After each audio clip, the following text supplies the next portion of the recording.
I come out of intelligence, okay, 28 years doing that. I don't think we actually are concerned enough right now as a society into how we protect our data, because it's really easy to poison data, particularly in an AI system. AI is a giant amplifier, and so garbage in is really amplified garbage out. If you're not careful, what happens? I think you got a very interesting perspective. You not only have the long duration and depth in how this industry has changed over time, but you're now in a view where you're seeing a lot of different things. If you ask me what my big fear of AI is right now, my big fear of AI is massive displacement of certain job categories that AI is going to be discovered to do really, really well.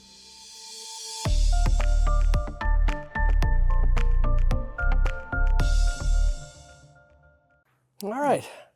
Good afternoon, Gus. Hey, Roger, how are you? Good. Good. So we've got an ad lib session here about AI. Okay. If you don't mind, just give us a little bit of background for what you do, what you're interested in, and how you see WDG. Yeah, sure. So my background, I come out of intelligence, okay, 28 years doing that. I had worked in previous things like Watson and AI, big data and analytics, all those things like that, trying to figure out how you can take advantage of the data that you have to understand the world better, across the board. And so I've had a long history in that space.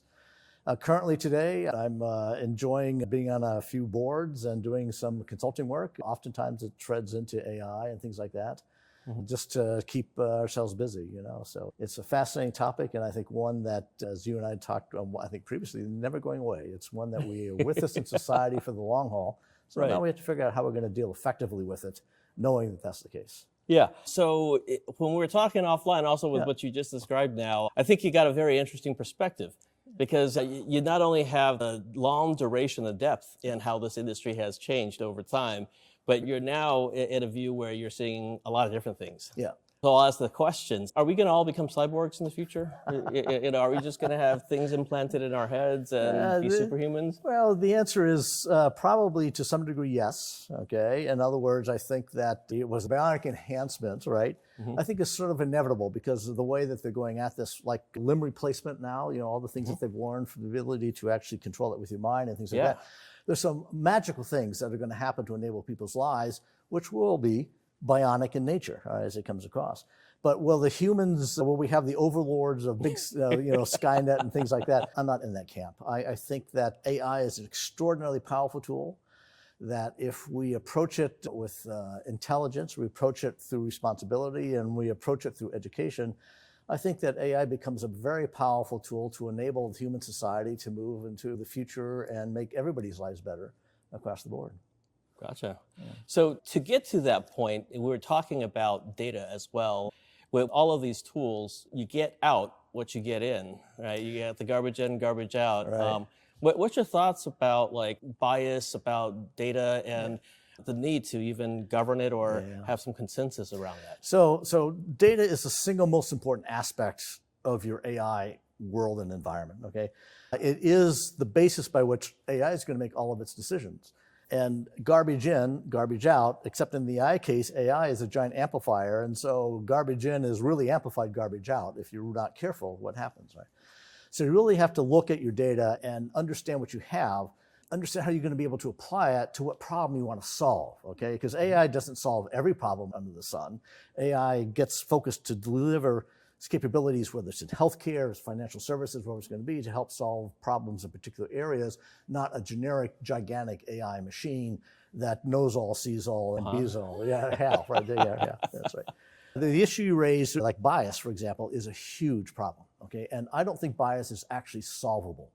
Not directly. We will never have an unbiased AI system because no data is unbiased. Right? You make a decision about what data you think ought to go into the AI system. I think that it's biased, okay? Because my perspective is different from your perspective, right? Right. And so this is a problem in human society. So what's got to happen in bias are two things, I think. One is that we have to find a way to make AI systems transparent, so that a human can understand how AI reached a decision, right? And if you can do that, then humans can step in and say, oh my goodness, what's going on here? Why is this so biased across the board? things like that. And the second thing I think that we have to be able to do is you have to make sure that your data itself it has integrity and the necessary protections on it so that it can't be manipulated or misused in ways that you don't want it to be able to happen to it, right? Yep. So I mean, there's certain ground truth like 1 + 1 = 2 that needs to stay that way. Yeah, right. Yeah. No. And in fact, what's true across society through history is that, in fact, you and I talk about this. There are ground truths that exist. Okay. And one way to deal with AI is if AI discovers that it's violating a ground truth, that Washington, D.C. is the capital of the United States, at least after Philadelphia, I guess it was, to the current time period that AI is operating, and says it's not, then that's just something that you can begin to use in the mechanism to help AI understand that it's made a mistake, and then you can figure out why and what happened in that case. And so those ground truths become extremely important, I think, in teaching and training AI systems as we move into the future.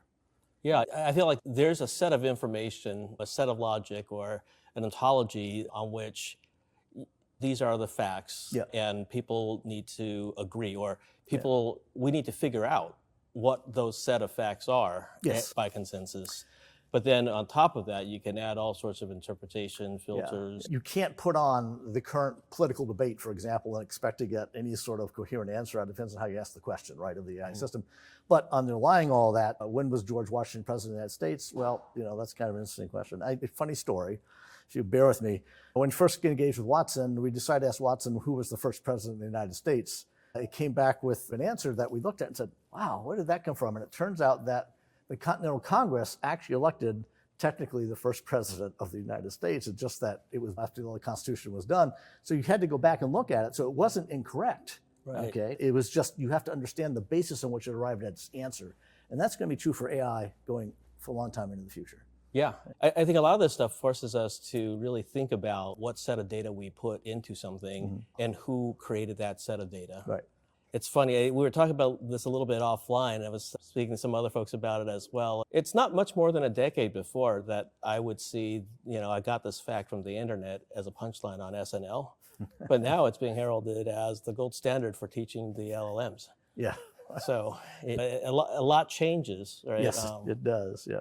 And then now let me move on a little bit to the future, right? When we talk about education and educating the next generation, there's no doubt that this stuff automates, makes things more efficient, but do you get any concerns around people being taught not to think anymore?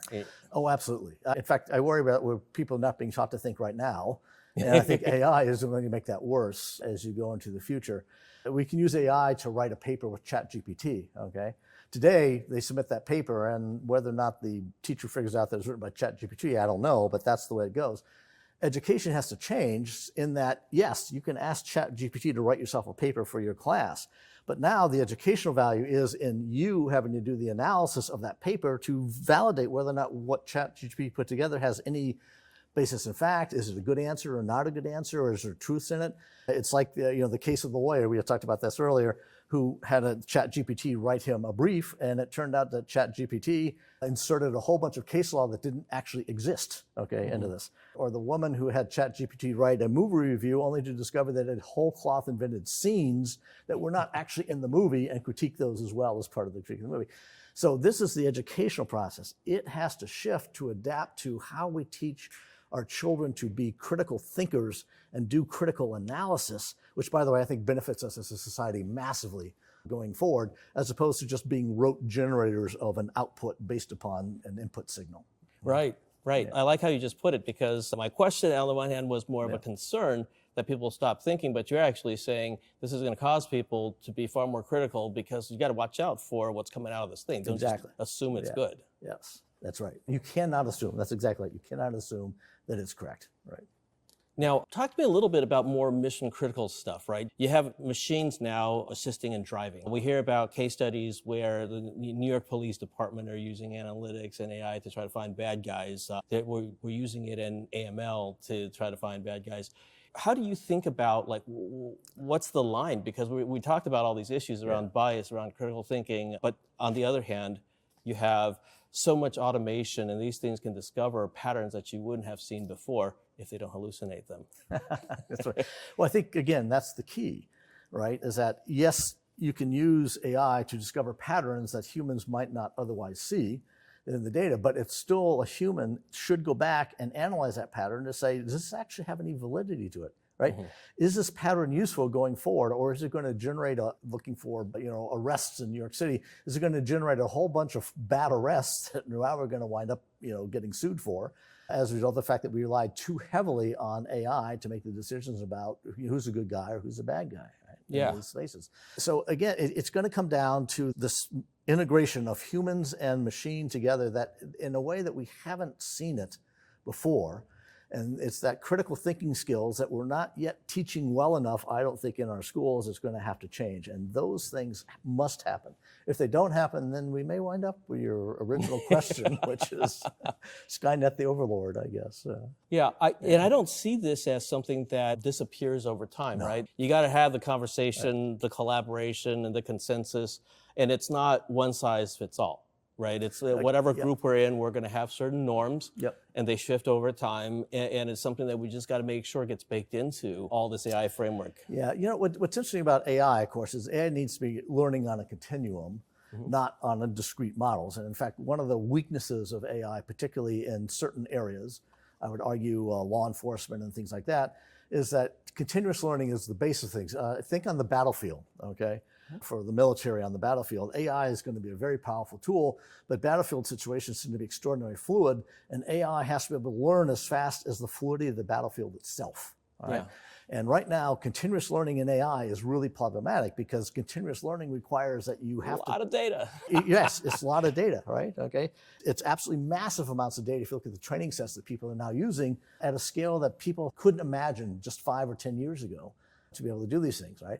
So continuous learning becomes a critical aspect of so many things that happen in society, because society, as you just pointed out, is constantly changing, right? So AI has to continuously learn to constantly change along with society and what's happening there.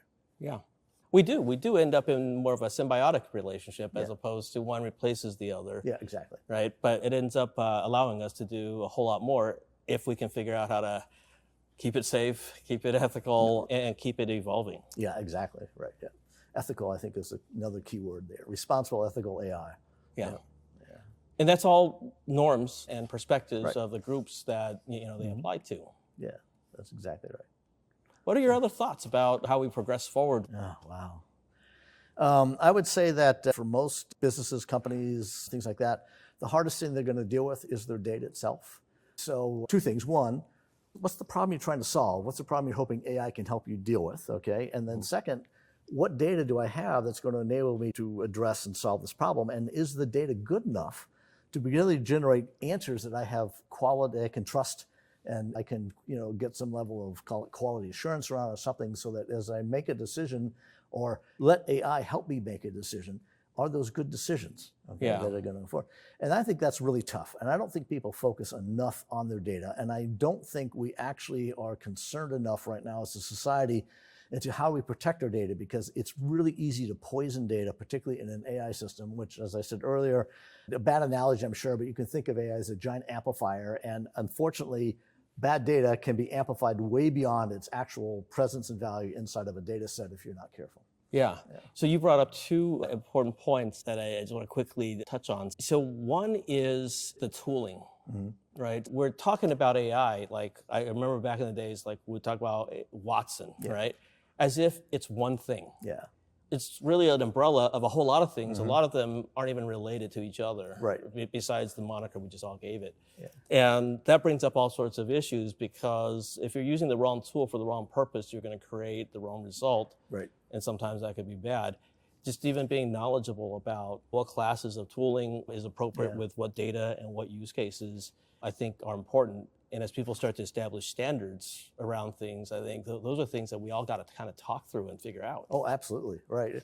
What's the old saying? When the only tool you have is a hammer, everything looks like a nail. Right. Yes. It's like, and I fear that may be a little bit what's happening right now with AI. I will tell you that one of the more interesting outcomes that's happening today with AI is that the tools themselves are becoming ubiquitously available.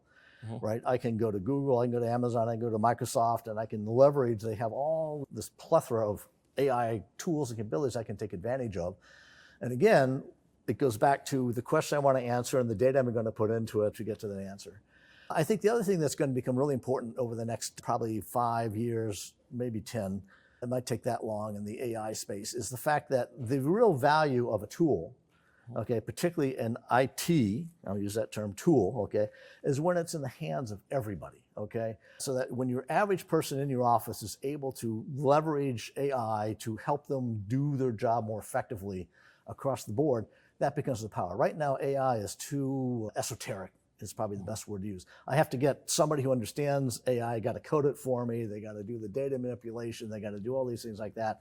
And so it makes a rarefied object inside the environment of business or education or anything else, like healthcare or anything else like that, so that it's something that becomes expensive to use, expensive and difficult to use, right? And so again, the real value is going to be when it's cheap and abundant and available and easy to use for basically anybody who needs to be able to use it. And that was another transition I think that will happen over the next 5 to 10 years. So I think that's another great point. I was going to get to it through data, but I think you got there, which is we seem to be balancing, right, at least in the psyche of our press over the last several weeks, the difference between the importance of innovation and pace of innovation versus not leaving people behind or creating divides of haves and have-nots. I feel like if there isn't something, if we're not talking about these things, we may end up in a world where people might be locked out of things. Yeah, if you ask me what my big fear of AI is right now, my big fear of AI is massive displacement of certain job categories that AI is going to be discovered to do really, really well. And we do not have the education system in place to help retrain, re-educate people to become productive members of society again, across the board. So imagine a world into which they finally resolve all the issues around automated, drivers and, for cars and trucks and like that. So I don't need cabs, I don't need trucks, drivers, I don't need millions of people would be displaced out of their jobs, and where are they going to go and where are they going to focus to get things done? And that requires re-education and those sorts of things like that. So the cabbies, think about it. Right? So the issue of us as a society getting prepared is another one, going back to the earlier points that you were asking and we're trying to make about education. We need to be investing in education today to prepare our society for the impacts of AI that are happening now and coming tomorrow. Yeah. Not everything is an immediate adjacency. It's not the case, right? If you have a dislocation because this got automated, it's not the case that this guy can immediately find a job next to it. Right, exactly. And we got to think about what the societal impacts are, what the overall imputed cost is for this, and figure out a way to make it equitable and ethical. Right. Exactly. No, exactly right. How are we going to help those who are going to find their jobs gone due to another form of automation? By the way, this is not new. Okay, look at the massive displacement during the industrial age from the agricultural sector into the cities, and then as automation happened in the industrial age and computers begin to take over running things and 100%. Robots and things like that. We've had these displacements throughout time. It's just that my big worry is that this one is going to be very, very much an order of magnitude faster paced than I think what we've seen in the past.